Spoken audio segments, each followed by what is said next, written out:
Bulletin में खुशामदीद। सबसे पहले बात करेंगे तर्जुमान पाक फौज की, जो कहते हैं कि मुश्किल घड़ी में अवाम को तनहा नहीं छोड़ेंगे। अवाम का एतमाद ही अफवाज पाकिस्तान का असासा है। DGISPR major general Babar Iftikhar ने मीडिया से गुफ्तगू में कहा कि आर्मी चीफ की खुसूसी हिदायत के मुताबिक मुतासिरीन की मुकम्मल बहाली तक उनके साथ खड़े रहेंगे। इमदादी सरगर्मियों के दौरान ही लेफ्टिनेंट जनरल सरफराज अली और दीगर अफसरान ने जाम शहादत नोश किया।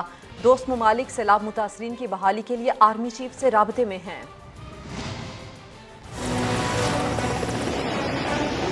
अवाम का एतमाद अफवाज पाकिस्तान का असासा है। अफवाज पाकिस्तान मुतासरा इलाकों में पिछले 2 माह से मसरूफ़ अमल है।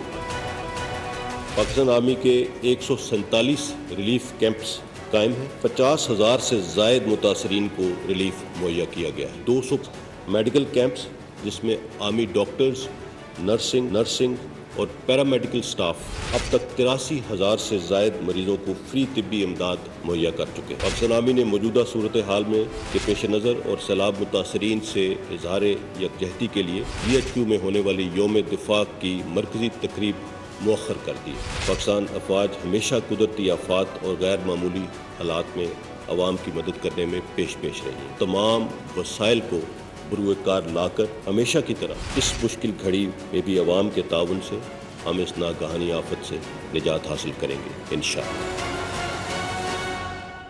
और बदतरीन सैलाब की तबाहकारियों से निमटने का mission national flood response and coordination centre ने काम शुरू कर दिया।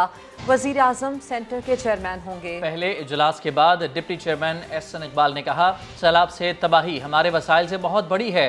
कौम को मिलकर पाकिस्तान की तामीर नौ करना होगी।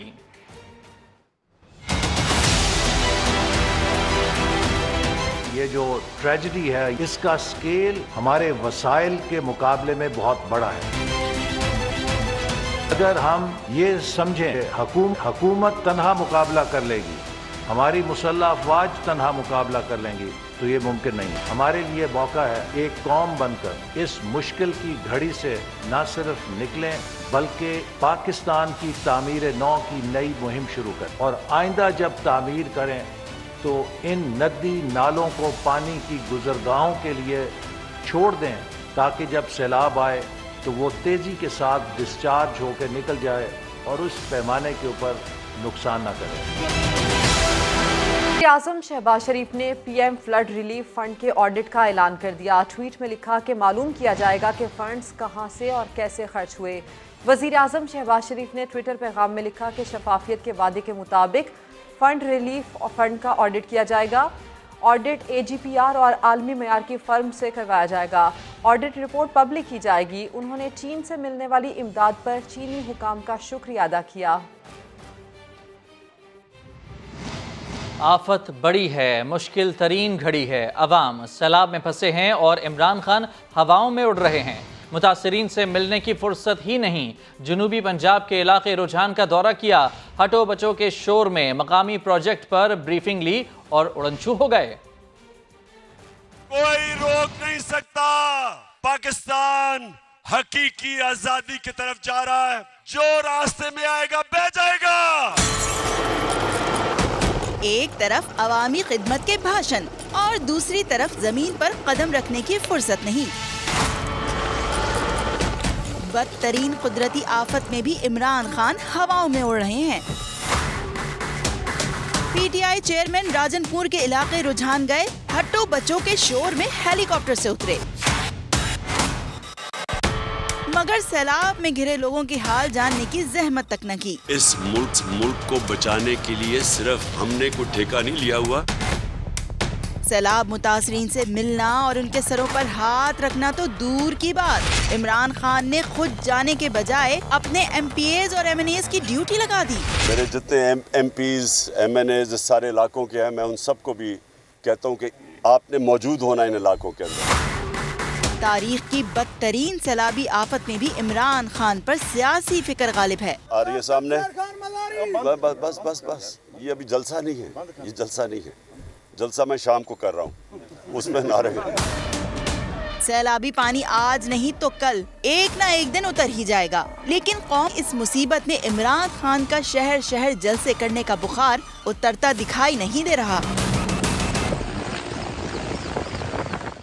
चेयरमैन तहरीक इंसाफ इमरान खान मुतासरीन की दाद रसी के लिए तो नहीं गए, उल्टा उनके जख्मों पर नमकपाशी करने लगे। मीडिया से गुफ्तगू में सैलाब मुतासरीन को सैलाब के पानी के फवायद गिनवाते रहे। बोले सैलाब के बाद गंदम की फसल अच्छी होगी। बड़ा इलाका पानी के नीचे है। एक तरह ये है कि इंशाल्लाह जब ये पानी उतरेगा तो उसका सबसे बड़ा फ़ायदा ये होगा कि जब गंदम लोग अपनी फसल उगाएंगे तो इंशाल्लाह गंदम जो इंतज़ार करनी पड़ेगी अगली अप्रैल तक, लेकिन बड़ी ज़बरदस्त होगी। एक तो ये फ़ायदा है। जनूबी पंजाब में सैलाब से बदतरीन सूरत हाल है, लेकिन पंजाब हुकूमत को जलसों से फुर्सत नहीं। मुजफ्फरगढ़ में कायम फ्लड कंट्रोल सेल काम ही नहीं कर रहा, डॉक्टर्स भी ड्यूटी पर मौजूद नहीं हैं। महकमा सेहत पंजाब के मरासले ने पोल खोल दिया। दानियाल उमर की रिपोर्ट देखिए। जनूबी पंजाब सैलाब से बुरी तरह मुतासर हुआ, मगर पंजाब हुकूमत जलसा खेलने में मसरूफ है। सैलाब मुतासरीन पर क्या गुजर रही है कोई परवाह नहीं। महकमा सेहत पंजाब ने सैलाब मुतासरीन को दी जाने वाली सारी सहूलियात का पोल खोल दिया। इंकशाफ हुआ है कि मुजफ्फरगढ़ में कायम फ्लड कंट्रोल सेल तो काम ही नहीं कर रहा। मरासले के मुताबिक फ्लड कंट्रोल सेल में कोई डॉक्टर ड्यूटी पर मौजूद नहीं। महकमा सेहत के किसी अफसर ने सैलाबी कैंप का दौरा तक न किया, न ही किसी को गाइडलाइंस जारी की गई। सैलाब ज़दगान के लिए अद्वियात के स्टॉक का भी किसी को मालूम नहीं, न के स्टोरेज के बाइस अद्वियात खराब होने का भी खदशा है। महकमा सेहत पंजाब के मुताबिक अफसरान की गलती ने इंसानी जिंदगियां खतरे में डाली। अमले को शो कॉज नोटिस जारी करके तहकीकात का आगाज कर दिया गया। नून लीग के रहनुमा ख्वाजा सलमान रफीक ने रद्द अमल देते हुए कहा कि पंजाब हुकूमत जलसों में मसरूफ रही तो यही होना है। सैलाब ज़दगान के लिए कमर बस्ता नहीं होंगे, काम नहीं करेंगे, चाहे वो शोबा सेहत हो, तमाम महकमे डिजास्टर मैनेजमेंट हो, यही सूरत हाल का सामना रहेगा। इदाद-ओ-शुमार के मुताबिक मुजफ्फरगढ़ के 7000 से जायद मुतासरीन मुख्तलिफ बीमारियों में मुब्तला हैं। सैकड़ों एकड़ ज़राई अराजी भी तबाह हुई है। दानियाल उमर, समा, लाहौर। और इमरान खान ने एक बार फिर हुकूमत को तड़ियां लगा दी। बहावलपुर जलसे में कहा कि अगर दीवार से लगाया गया तो खतरनाक टाइगर बन सकता हूं। एक कॉल दूंगा और इस्लामाबाद में हुकूमत को छुपने की जगह नहीं मिलेगी। अभी भी वक्त है, हुकूमत इलेक्शन करवाए। मैंने 4 महीने बड़ा बर्दाश्त किया, हर किस्म का हमारे ऊपर जुल्म किया गया। मैं आज इस हुकूमत को एक वार्निंग देना चाहता हूँ, खबरदार करना चाहता हूँ। कान खोल कर मेरी आज बात सुन लो। पाकिस्तानी कौम मेरे साथ खड़ी है। ये जो हरबे इस्तेमाल कर रहे हो मेरे खिलाफ, मेरे लोगों के खिलाफ, आप समझ रहे हैं कि आपकी वजह से हम घबरा के पीछे हट जाएंगे। मैं आज आपको पैगाम देना चाहता हूँ कि मैं सिर्फ अपने मुल्क की खातिर कोई वो हरकत नहीं कर रहा जिससे मेरे मुल्क को नुकसान हो। दीवार के साथ मेरी कमर लगा दी तो याद रखें कि मैं कॉर्नर टाइगर बन सकता हूँ। एक कॉल दूंगा, एक कॉल, और इस्लामाबाद में तुम्हें छुपने की जगह नहीं मिलेगी। और मैं करीब पहुंचता जा रहा हूँ उस कॉल के लिए। अभी भी वक्त है, साफ और शफाफ इलेक्शन करवाओ, अपने आप को भी बचाओ और मेरे मुल्क को भी बचाओ। मुस्लिम लीग नून के रहनुमा अवैस लगारी कहते हैं कि सैलाब से मुतासरा इलाकों में पंजाब हुकूमत कहीं नजर नहीं आई, अलबत्ता वो जलसों के इंतजामात में जरूर मसरूफ है। इमरान खान की नाअहली हमारी ख्वाहिश नहीं। हर इंसान को पाकिस्तान के अंदर एक ही तराजू के अंदर तोल के दिखाए अदलिया। हमने कभी नहीं कहा इमरान खान को डिस्क्वालीफाई होना चाहिए। फवाद चौधरी, हमाद अजहर, किसी और ऐसे बड़े प्रधानमंत्री को भेजे ना बगैर पुलिस के साउथ पंजाब के अंदर, पता लग जाएगा उसकी मकबूलियत क्या है, उसकी हालत क्या है। सैलाब मुतासरीन को छोड़कर सारी तवज्जो जलसों पर। जियाले रहनुमा भी इमरान खान पर बरस पड़े। यूसुफ रजा गिलानी ने इमरानी बयानिए को मुल्क दुश्मन करार दे दिया। शर्जील मेमन ने कहा अवाम इमरान खान को निशाने इबरत बना देंगे। 1/3 मुल्क सैलाबी पानी में डूबा है और चेयरमैन पीटीआई सियासत में।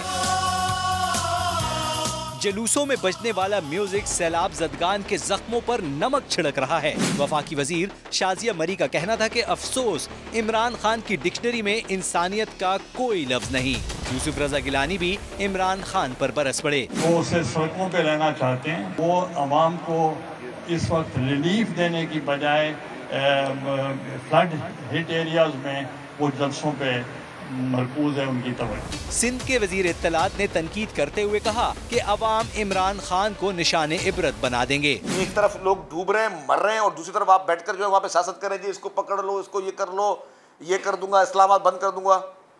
मैं समझता हूँ ऐसे लोगों का अवाम बहुत जल्दी इनको इबरत का निशाना बनाएंगे और ये लोग अपनी कब्र में खुद गिरेंगे जिस तरह की ये हरकतें इस माहौल में कर रहे हैं। पीपल्स पार्टी के तर्जुमान फैसल करीम कुंडी का कहना था कि खैबर पख्तूनख्वा के लोग सैलाब में बह रहे हैं और हेलीकॉप्टर इमरान खान के पास है। वो कौन सी दुश्मनी है जो इमरान खान ने मुल्क से नहीं की?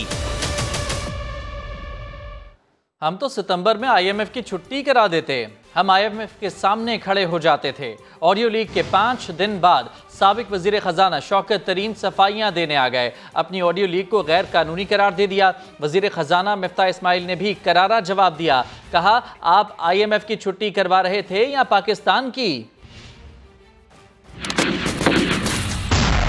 तो सितंबर में छुट्टी करा देनी थी IMF को, वो तो अपनी जो है वो चूरन बेचते रहेंगे भाई। वो तो हमें चाहेंगे कि हम उनके शिकंजे में रहें। भाई आप तो पाकिस्तान की छुट्टी करा रहे थे, आप तो पाकिस्तान को डिफॉल्ट में भेज रहे थे और पाकिस्तान को डिफॉल्ट से तो शहबाज शरीफ ने बचाया है। हम उनके सामने खड़े हो जाते थे, हम अपने लोगों को प्रोटेक्ट करते थे, लेकिन उन्होंने इनको अभी गिरा दिया। ये लोग जो कि पॉलिटिकल पार्टीज के फंड्स के अंदर हेरा फेरी कर लेते हैं और पर्सनल इस्तेमाल कर लेते हैं, ये हमको सबक देंगे। पाकिस्तान का नाम FATF ग्रे लिस्ट से निकलने की राह हमवार हो गई। IMF ने बड़ी पेशरफ्त का एतराफ़ कर लिया, बताया कि पाकिस्तान ने इंसदादे मनी लॉन्ड्रिंग और टेरर फाइनेंसिंग रोकने के लिए एक्शन प्लान में दर्ज तमाम नुकात पर अमल कर लिया। पाकिस्तान से मुतालिक हतमी फैसला अक्टूबर में FATF के पेरिस इजलास में किया जाएगा। शकील अहमद की रिपोर्ट देखिए। पाकिस्तान के लिए आलमी हालात साजगार होने लगे। पहले IMF कर्ज प्रोग्राम की बहाली, अब फाइनेंशियल एक्शन टास्क फोर्स की ग्रे लिस्ट से नाम निकलने की राह भी हमवार हो गई। आलमी मालियाती फंड ने मनी लॉन्ड्रिंग और टेरर फाइनेंसिंग की रोकथाम के लिए पाकिस्तान के ठोस इकदामात को सराहा और कहा है कि पाकिस्तान ने 2018 के एक्शन प्लान में शामिल तमाम अमूर और 2021 में दिए गए इजाफी 7 नुकात पर मुकर्ररा वक्त से पहले ही मुकम्मल अमल दरामद कर लिया। रिपोर्ट के मुताबिक पाकिस्तान ने दहशतगर्दों की माली मावनत की तहकीकात में पेशरफ और अक़वाम मुत्तहिदा के नामजद दहशतगर्द ग्रुपों की क़यादत के खिलाफ कानूनी कार्रवाई की। साथ ही मनी लॉन्ड्रिंग और टेरर फाइनेंसिंग के खतरात से निपटने और बैनुल-अक़वामी फाइनेंशियल इंटेलिजेंस यूनिट्स की मेंबरशिप के लिए कोशिशें जारी रखने का अज़म भी जाहिर किया है। FATF और वर्किंग ग्रुप का इजलास 16 से 21 अक्टूबर तक पेरिस में होगा, जिसमें FATF के माहिरीन के दौरे की रिपोर्ट पर पाकिस्तान से मुतालिक हतमी फैसला किया जाएगा। पाकिस्तान जून 2018 से FATF की ग्रे लिस्ट में शामिल है। शकील अहमद, समा, इस्लामाबाद। खबरों में आगे देखिए, लंदन का माल कराची में।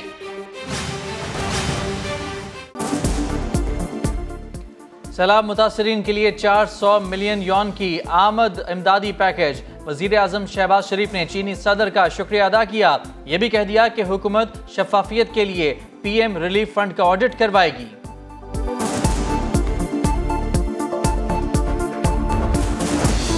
और बिलावल भुट्टो ने दुरुस्त कहा कि इमरान खान पहले इंसान बने फिर सियासतदान। PP रहनुमा शाजिया मरी कहती हैं अवाम मुश्किलात का शिकार हैं और इमरान खान महफिले मौसीकी सजा रहे हैं।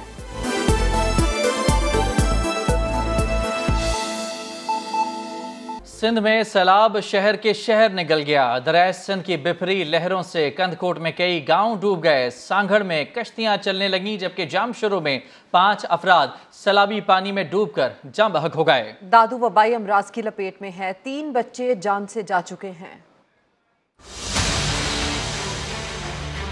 हर दिन सिंध में तबाही की नई दास्तान। दादू की तहसील मेहड़ में आलूदा पानी के इस्तेमाल से पेट के अमराज और गैस्ट्रो में इजाफा। FP बंद और सुप्रियो बंद के करीब मुकीम सैलाब मुतासिरीन के 3 बच्चे जान से गए। खैरपुर नाथन शाह में सैलाब मुतासिरीन की मुश्किलात कम न हो सकी। घोटकी के गांव शेर मोहम्मद महर में बारिश के पानी में डूबकर मां और बच्चे समेत 3 अफराद जाँ बहक हुए। ओबाड़ो में पीपल मोहल्ला में मकान की छत गिरने से 3 अफराद जख्मी हुए। दरियाए सिंध कोटरी बैराज में ऊंचे दर्जे का सैलाबी रेला दाखिल हो गया। पानी के इजाफे के बायस कच्चे के सैकड़ों देहात ज़ेरे आब आ गए। लिंक रोड इंटरपुर में 5 अफराद सैलाबी पानी में डूबकर जाँ बहक हुए। सांगड़ के चकसाद और 11 का शहर से जमीनी राब्ता मुनक़ता। इलाके में कश्तियां चलने लगी। टंडो अलायार में बारिशों और सैलाब से कई घर अब भी पानी में डूबे हैं। सिंध के तीनों बैराजों पर ऊंचे दर्जे की सैलाबी सूरत हाल। चीफ इंजीनियर के मुताबिक 24 घंटे बाद पानी की सतह कम होना शुरू हो जाएगी। मंछर झील में पानी की सतह 122 फीट से तजावुज कर गई। करीबी देहातों के डूबने का खतरा है। सेवन में मंछर झील में पानी की सतह खतरनाक हद तक बुलंद हो गई। इंतजामिया ने इलाके को फौरी तौर पर खाली करने का हुक्म जारी कर दिया है। संजय साधवानी से मजीद जान लेते हैं। संजय, बताइए क्या सूरत हाल है यहाँ? जी बिल्कुल, ये वज़ीर सिंध सैयद मुराद अली शाह का हल्का इंतखाब है। इनकी यूनियन काउंसिल है बाहर जाफराबाद, दुबक, राजी, इसके अलावा काउंसिल चन्ना। इनकी आवाम को ये अपील की गई है डिप्टी कमिश्नर जामशुरा की जानिब से कि इलाके को फौरी तौर पर खाली किया जाए। डिप्टी कमिश्नर का कहना है कि RD 54 और RD 58 पर मंछर झील के जो बंद है उन पर शदीद दबाव है। मंछर झील की जो कैपेसिटी है 126 फीट तक जो पानी है वो 123 फीट की खतरनाक हद तक पहुंच गया है, जिससे सूरत-ए-हाल खतरनाक हो गई है और मुसलसल शदीद हवाएं चल रही हैं, जिसके बायस बंद टूटने का खदशा बढ़ गया है। और ये बंद अगर टूट गया तो तमाम जो ये यूनियन काउंसिल है 4 वज़ीर सिंध मुराद अली शाह के हल्के की, इनमें सख्त नुकसान हो सकता है। तो डिप्टी कमिश्नर की जानिब से आवाम को ये अपील की गई है कि फौरी तौर पर अपने घर और जो आपके पास मूवेबल अशिया हैं उन्हें यहाँ से फौरी तौर पर इलाके से लोगों को बाहर निकल जाने के अहकाम जारी किए गए हैं। बहुत शुक्रिया आपका संजय, तफसीलात के लिए। अमरीकी सेंटकॉम के कमांडर जनरल माइकल एरिक ने army chief general Qamar Javed Bajwa से टेलीफोनिक राबता किया। अमरीकी जनरल की जानिब से पाकिस्तान में सैलाब की तबाहकारी और हलाकतों पर अफसोस का इजहार किया गया। सेंटकॉम के बयान के मुताबिक एक जायजा टीम इस्लामाबाद रवाना की जाएगी जो कि सैलाब से नुकसानात का अंदाज़ा लगाएगी। टीम जायजा लेगी कि सैलाब मुतासरीन की इमदाद और बहाली के लिए क्या इकदामात किए जा सकते हैं। तो सैलाब मुतासरीन के लिए दोस्त ममालिक और आलमी इदारों की जानिब से इमदाद का सिलसिला जारी है। अब तक 30 से ज़ायद गैर मुल्की परवाजें खाने पीने की अशिया, खेमे, कंबल और दीगर सामान लेकर पाकिस्तान पहुँच चुकी हैं। तूफानी बारिशों और सैलाब की जद में आने वाले पाकिस्तानियों की इमदाद के लिए आलमी बरादरी भी मैदान में है। अब तक बैरून मुल्क से 30 इमदादी परवाजें पाकिस्तान पहुँच चुकी। किस मुल्क से कितनी परवाजें आईं, तर्जुमान दफ्तर खारजा ने तफसीलात भी बता दी। सैलाब मुतासरीन की मदद में मुत्तहिदा अरब अमारात सबसे आगे। अमाराती हुकूमत इमदादी सामान से लदी 12 परवाजें पाकिस्तान भिजवा चुकी। तुर्किया से 10, चीन से 4 और कतर से 2 तैयारे आए। उज़्बेकिस्तान और फ्रांस से एक तैयारा इमदादी सामान पाकिस्तान लाया। फ्रांस से आने वाला सामान वज़ीर सेहत अब्दुल कादिर पटेल ने इस्लामाबाद एयरपोर्ट पर वसूल किया। मैं बहुत शुक्रगुजार हूँ। जरूरी अशिया की सूरत में और इतनी माहिरीन की टीम की सूरत में अभी तक हमें मौसूल नहीं हुआ था जो आज वो लाए हैं। फ्रांसीसी सफीर ने सामान की तफसीलात भी बता दी। Water pumps and medicine and shelters and tents and later by sea because it couldn't be loaded on a plane. A special bridge called a Bailey Bridge will arrive in Pakistan. It can be deployed rapidly in any place where it's needed. वज़ीर मौसमियाती तब्दीली शहरी रहमान ने अपने Twitter पैगाम में multinational कंपनियों को सैलाब मुतासरीन के लिए जरूरी दवाओं की अपील भी कर दी। बलूचिस्तान में सैलाबी सूरत हाल ने ताजरों और ट्रांसपोर्टर्स की मुश्किलात को बढ़ा दिया है। कौमी शाहराहों की बंदिश के बायस सैकड़ों गाड़ियां और ट्रक फंस गए हैं। जलाल नूरजई की रिपोर्ट आपको दिखाते हैं। तूफानी बारिशों और सैलाब ने ताजरों और ट्रांसपोर्टरों को परेशान कर दिया। बोलान में सड़कें बह जाने और राब्ता पुल गिर जाने के बायस कोयटा से भी कौमी शाहराह के दोनों अतराफ माल बरदार गाड़ियों और ट्रकों की लंबी कतारें लग गई। यहाँ पे ज्यादा देर खड़ा करना हमारे लिए बेहतर नहीं है। गाड़ी हमारी लोड है, हमारे मालिक भी परेशान है, हम भी बहुत परेशान हैं। ताजिर कहते हैं शाहराह की बंदिश के बायस खाने पीने की अशिया से लदे ट्रक और छोटी गाड़ियाँ कई दिनों से फंसी हुई है। दादर साइड पे तकरीबन कम से कम इस टाइम पे 200-250 गाड़ियाँ चीनी के लोड खड़े। शहर में बहुत किल्लत है, चीनी का 1 किलो चीनी मिलता ही नहीं है। कौमी शाहराह की बंदिश से मकामी आबादियों को भी मसाइल और मुश्किलात का सामना है। कैमरामैन जफर बलोच के साथ जलाल नूरजई, समा, बोलान। खसारे में जाने वाले मुल्की इदारों को निजी तहवील में देने का मिशन। हुकूमत ने मौजूदा माली साल के दौरान 4 सरकारी इदारों की निजकारी की मनसूबाबंदी कर ली। LNG पर चलने वाले 2 पावर प्लांट्स भी फहरिस्त में शामिल हैं। शफाफियत यकीनी बनाने के लिए बाज़ इदारों के खुसूसी ऑडिट का फैसला भी कर लिया गया है। और वज़ीर आज़म के मुआविन ख़ुसूसी अता तारड़ कहते हैं कि इमरान खान 4 नाम लेने की धमकियां दे रहे हैं। हिम्मत है तो नाम लें। वो कभी एक बयान देते हैं तो कभी दूसरा बयान। हुकूमत की तवज्जो सैलाब ज़दगान पर मरकूज है। अब आप कभी माफी मांगते हैं, कभी एक बयान वापस लेते हैं, कभी दूसरा लेते हैं। किसी को ललकारें मैं 4 नाम ले लूंगा, इंतजार किस बात का है? लेना 4 नाम आके कोई एक मुकदमा बता दें जो इंतकाम के तौर पे ना बनाया गया हो। हमने कोई इस तरह का काम नहीं किया जिस तरह आपने राना सनाउल्लाह पे 15 किलो हेरोइन डाली थी। मीर जाफर और मीर सादिक तो आप हैं, आपसे बड़ा गद्दार कोई नहीं है। पंजाब के वजीर आला ये शरीके जुर्म हैं, दोनों बाप बेटा। यहाँ पे करप्शन का बाजार गर्म किया जा रहा है, नौकरियां बांटी जा रही हैं मेरिट के खिलाफ। बोनस सिलाई मिस्टर 7% है, क्योंकि वो आजकल 7% ले रहे हैं तरक्याती मंसूबों के अंदर। लाहौर की सेशन अदालत ने पंजाब असम्बली में हंगामा राय के मुकदमात में नामजद 9 लीगी MPs को 14 सितंबर तक गिरफ्तार करने से रोक दिया। अदालत ने 50-50 हज़ार के मचलकों के एवज 14 सितंबर तक अबूरी जमानत मंजूर कर ली। अदालती कार्रवाई के बाद लीगी रहनुमा अवैस लगारी ने मीडिया से गुफ्तगू में कहा कि डेरा गाजी खान राजनपुर सैलाब में डूब चुका, मगर वजीर आला ने इन इलाकों में अपना नुमाइंदा तक न भेजा। लंदन से चोरी की गई महंगी तरीन बेंटले कार कराची के डिफेंस फेज 2 से बरामद कर ली गई। 2 अफराद को गिरफ्तार कर लिया गया। ये गाड़ी बरतानिया से पाकिस्तान पहुंची तो कैसे पहुंची? तफसील सीनियर रिपोर्टर सैयद रिजवान आलम की रिपोर्ट। ये है दुनिया की महंगी तरीन गाड़ी बेंटले, जिसे पाकिस्तान में कानूनी तरीके से लाया जाए तो इसकी मालियत 30 करोड़ रुपए से भी जायद बनती है। मगर कस्टम हुकाम ने डिफेंस कराची के फेज 2 के एक मकान पर छापा मार कर यही बेंटले बरामद की है। 2 अफराद जमील शफी और नवेद बिलवानी को भी गिरफ्तार किया गया है। कस्टम हुक्काम का कहना है कि बंगले के मालिक जमील शफी के पास ये गाड़ी रखने के कोई कानूनी दस्तावेजात नहीं थे और इसके बयान के मुताबिक ये गाड़ी उसने नवेद बिलवानी से खरीदी, जिसने दस्तावेजात क्लियर कराने का वादा किया था। कस्टम की FIR के मुताबिक बेंटले कार लंदन से चोरी की गई थी, जिसे जब्त करने की कार्रवाई एक दोस्त मुल्क की इत्तला पर की गई है। मगर समा ने जब कार की नंबर प्लेट BRS 279 का रजिस्ट्रेशन रिकॉर्ड चेक किया तो एक और नई कहानी सामने आ गई। एक्साइज के रिकॉर्ड के मुताबिक ये गाड़ी पाकिस्तान में मशरकी यूरोप के एक मुल्क के सफीर के नाम पर मई 2020 में रजिस्टर्ड की गई थी और इस मुल्क की हुकूमत ने अपने सफीर को रजिस्ट्रेशन के साल ही गाड़ियां दरामद करने के स्कैंडल पर बरतरफ किया था। उस वक्त शाया होने वाली खबरों के मुताबिक इस मुल्क के सफीर ने मुकामी शख्स से $40,000 रिश्वत ली थी और इसके बदले अपने सिफारती इस्तेहकाक को इस्तेमाल करते हुए 16 कीमती गाड़ियां दरामद की थी। कस्टम जराये ने भी तस्दीक की है कि इस गाड़ी की दरामद में एक मशरकी यूरोप के सिफारत खाने की इन्वॉल्वमेंट सामने आई है। दिलचस्प बात यह है कि एक्साइज रिकॉर्ड के मुताबिक इस गाड़ी का तमाम टैक्स क्लियर है और गाड़ी CPLC रिकॉर्ड में भी क्लियर है। कस्टम हुक्काम की कार्रवाई सिर्फ एक बेंटले तक महदूद नहीं रही।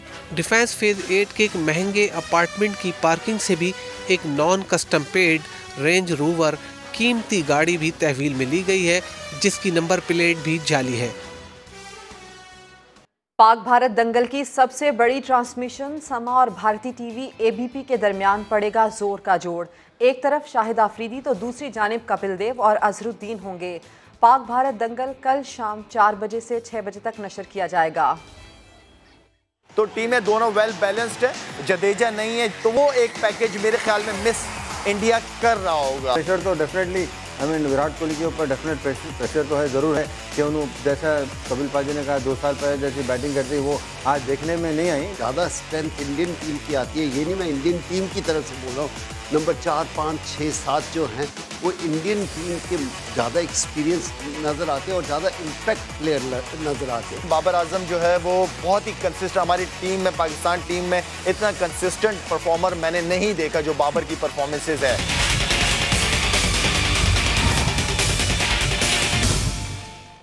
पाक व्यू सिटी इस्लामाबाद की जानिब से सेल्स पार्टनर्स के लिए बड़ी कामयाबियों पर बड़े इनामात का सिलसिला जारी है। रीजेंसी मार्केटिंग को 2 चमचमाती गाड़ियां मिल गईं। Chairman Vision Group Abdul Aleem Khan ने तकरीब में खुसूसी शिरकत की। उन्होंने कहा कि पाक व्यू सिटी के मयार की बदौलत लोग उस पर एतमाद मजबूत से मजबूत तर होता जा रहा है। शहजाद अली की रिपोर्ट देखिए।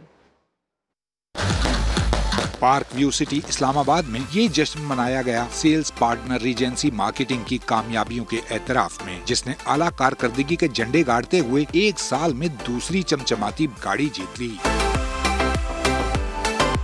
Chairman Vision Group Abdul Aleem Khan ने चाबी CEO Regency marketing Shoaib Malik के हवाले की। कहा, अवाम मुकम्मल एतमाद के साथ पार्क व्यू सिटी में सरमायाकारी करें, हम उनके ख्वाबों को ताबीर दे रहे हैं। अपने पार्क व्यू पे एतबार किया, पार्क व्यू पे भरोसा किया। हम अपने इन्वेस्टर्स के सामने भी सुरखरू हैं, हम अपने मेंबर्स के सामने भी सुरखरू हैं और हम अपने रियल स्टेट पार्टनर्स के सामने भी सुरखरू हैं। CEO रीजेंसी मार्केटिंग शुएब मल्ली ने पार्क व्यू सिटी का शुक्रिया अदा करते हुए कारोबारी ताल्लुक मजीद मजबूत बनाने का अज़्म भी दोहराया। रीजेंसी मार्केटिंग वाकई ही ब्रांड बना है तो वो पार्क व्यू की वजह से बना और ये एक शॉर्ट टर्म के अंदर बना है। और मैं तो अपने रियल्टर्स बरादरी से और यही कहूँगा कि आप लाजमी इसमें इसका इंफ्रास्ट्रक्चर अच्छा है, इसकी डेवलपमेंट अच्छी है, उसके अलावा खान साहब का विजन अच्छा है, क्लियर है हर चीज़ के लिहाज से। Director sales and marketing Farid Zaka Bajwa ने पार्क व्यू सिटी इस्लामाबाद के नए और मुनफरिद ब्लॉक की खुसूसियात भी बता दी। हिल स्टेट जी माशाल्लाह हमारे पिछले तमाम ब्लॉक से मुनफरिद होगा। इसमें मगला हिल्स का बड़ा क्लियर व्यू है, बीच में से एक स्ट्रीम गुजर रही है फ्रेश वाटर की, तो that makes it a very very beautiful block. और अगर मैं आपसे ये कहूँ कि ये पार्क व्यू का सबसे ज्यादा ग्रीन ब्लॉक होगा। सदर All Pakistan Real Estate Federation Sardar Tahir भी पार्क व्यू सिटी के मोतरिफ दिखाई दिए। बहुत ही खूबसूरत डेवलपमेंट है, बड़ा ज़बरदस्त इन्वायरमेंट है। यहाँ पर जो भी शख्स अपना घर बनाएगा उसको आप ये समझिए कि वो तकरीबन सेमी मरी का एनवायरनमेंट उसको यहाँ पर मिलेगा। तकरीब के इख्तिताम पर chairman Vision Group Abdul Aleem Khan ने पार्क व्यू सिटी इस्लामाबाद में बेहतरीन कारकर्दगी दिखाने वाली टीम में शील्ड्स भी तकसीम की। बुलेटिन से फिलहाल इतना ही। ब्रेक के बाद हाजिर होंगे हेडलाइंस के साथ। आप देखते रहिए समा।